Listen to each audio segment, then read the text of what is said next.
মামলায় ৯ জনের মধ্যে বাংলাদেশ বিমানের ৭ কর্মকর্তাকে গ্রেপ্তার করেছে পুলিশের কাউন্টার টেরোরিজম ইউনিট। বাকি ২ আসামি আদালতে আত্মসমর্পণ করলে তাদের জামিন নামঞ্জুর করে কারাগারে পাঠানো হয়েছে।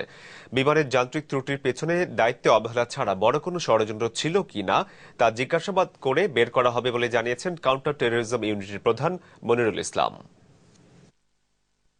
গত ২৭ নভেম্বর হাঙ্গেরি যাওয়ার পথে প্রধানমন্ত্রী শেখ হাসিনাকে বহনকারী বিমান বাংলাদেশ এয়ারলাইন্সের ফ্লাইটটি যান্ত্রিক ত্রুটির কারণে তুর্কমেনিস্তানের রাজধানী আশখাবাদে জরুরি অবতরণ করে। মেরামত শেষে প্রায় ৪ ঘণ্টা পর বিমানটি বুদাপেস্টের উদ্দেশ্যে ছেড়ে যায়। ঘটনার কয়েকদিন পর সচিবালয়ের সংবাদ সম্মেলনে বেসামরিক বিমান পরিবহন ও পর্যটন মন্ত্রী রাশেদ খান মেনন বলেন, দায়িত্বে অবহেলার কারণেই এ ঘটনা ঘটেছে। কাজগুলো করার কথা ছিল, চেকলিস্ট থেকে শুরু করে অন্যান্য বিষয়ে এগুলোকে যে সুপারভাইজ করা, এগুলো করা হয়নি। মঙ্গলবার এ ঘটনায় বরখাস্ত ৯ কর্মকর্তার বিরুদ্ধে কর্তব্যে অবহেলা ও গাফিলতির অভিযোগে মামলা করেন বাংলাদেশ বিমানের পরিচালক এম আসাদুজ্জামান। বুধবার রাতে রাজধানীর বিভিন্ন এলাকা থেকে ৭ জনকে গ্রেপ্তার করে ডিএমপির কাউন্টার টেরোরিজম ইউনিট। গ্রেপ্তারকৃতরা হলেন প্রকৌশলী কর্মকর্তা সামিউল হক, লুৎফুর রহমান, মিলন চন্দ্র বিশ্বাস, জাকির হোসেন, প্রধান প্রকৌশলী দেবেশ চৌধুরী, এস সিদ্দিক ও মুখ্য প্রকৌশলী বিল্লাল হোসেন। এছাড়া বাকি ২ কর্মকর্তা দুপুরে আদালতে আত্মসমর্পণ করলে তাদের কারাগারে পাঠানো হয়।